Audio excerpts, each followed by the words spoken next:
काशी का पहला super speciality और कॉर्पोरेट हॉस्पिटल सिग्नेस लक्ष्मी हॉस्पिटल, चुने सबसे सुरक्षित, सबसे विश्वसनीय। मोदी भगाओ, गरीबी हटाओ, गरीबी हटाओ, गरीबी हटाओ। मोदी बदलनी है, जिंदाबाद, जिंदाबाद, जिंदाबाद।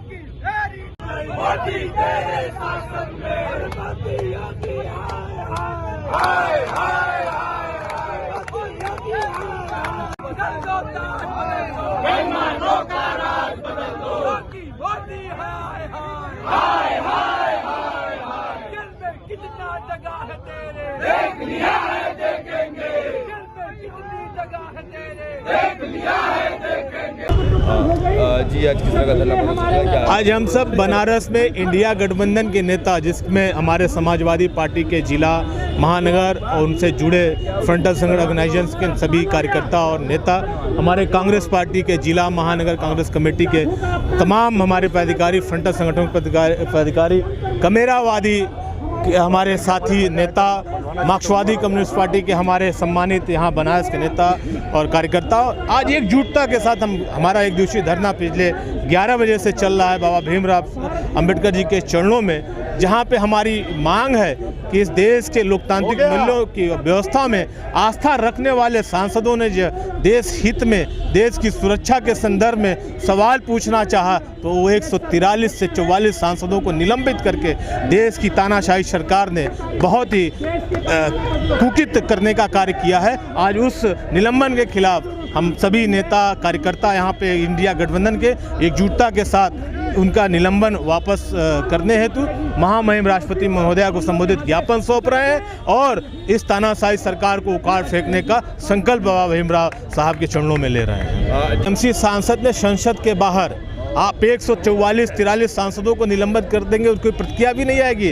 अरे मैं तो कहना चाहता हूँ, उपराष्ट्रपति महोदय ने अपने पद की गरिमा उस दिन गिरा दी जिस दिन राजस्थान के विधानसभा चुनाव के घोषणा के पहले उन्होंने वहाँ रोड शो करके भारतीय जनता पार्टी के लिए माहौल बनाने का काम किया और अपने पद की गरिमा उस दिन गिरा दी जिस दिन प्रधानमंत्री के सामने हाथ जोड़े खड़े रहे। वो वीडियो आपको मीडिया के माध्यम, सोशल मीडिया के माध्यम से मिल जाएगा और प्रधानमंत्री ने उनकी तरफ देखने का काम भी नहीं किया। वो पहले तय कर लें कि वो देश के उपराष्ट्रपति हैं कि भारतीय जनता पार्टी के उपराष्ट्रपति हैं।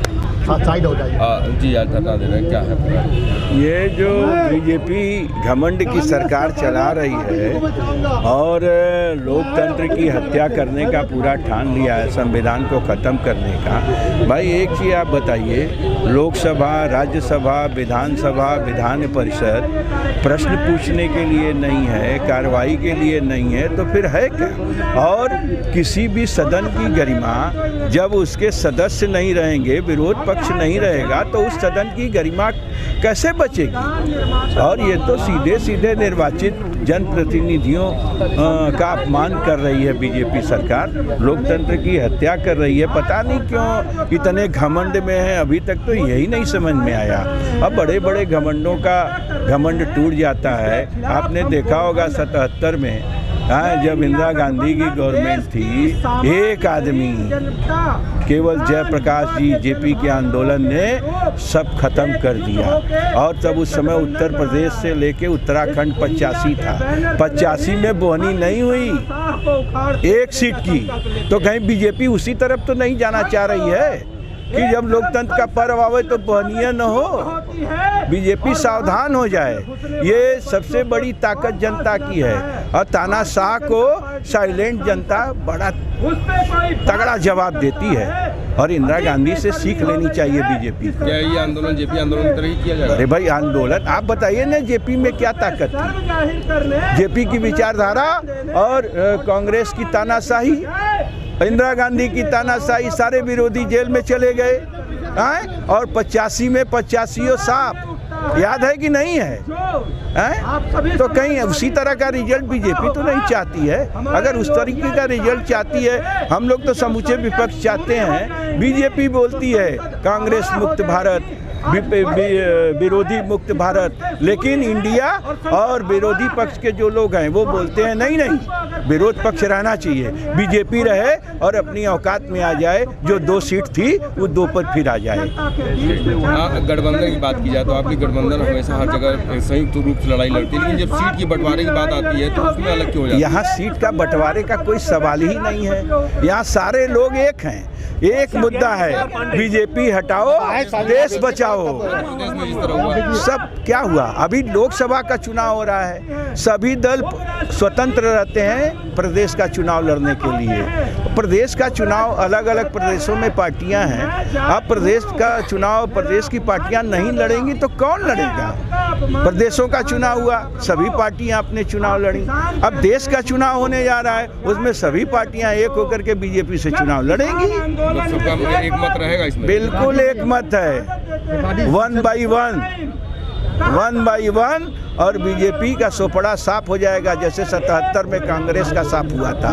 घमंड में सभी को नमस्कार, मैं अभिषेक मिश्रा आडी, पूर्व जिलाध्यक्ष समाजवादी छात्र सभा वाराणसी। किस तरह का धरना चल रहा है, क्या है? आप सभी लोगों को ये संज्ञान में ये जानकारी होगी कि लगभग 142 सांसदों को निलंबित किया गया है लोकसभा के क्षेत्र से, और आज इस तरह की मनमानी वर्तमान की सरकार कर रही है। जब विपक्ष आपके सामने नहीं होगा, जब विपक्ष बोलने के लिए उपस्थित नहीं होगा, तो किस प्रकार से आपसे सवाल और जवाब किया जाएगा? ये तो चाहते हैं कि उनसे किसी भी प्रकार का सवाल जवाब किया ही ना जाए, और समाजवादी पार्टी और हमारा इंडिया गठबंधन, ये सभी लोग सड़क पे उतरने के लिए तैयार हैं। और हम आपको बता देना चाहते हैं आपके चैनल के माध्यम से कि हम लोग भगत सिंह को अपना आदर्श मानते हैं, और हमें सड़कों पे उतरना और इनकलाब को सड़क पे लेके आने में ज़्यादा समय नहीं लगेगा। इसी के साथ मैं अपनी बात को विराम देता हूँ। धन्यवाद।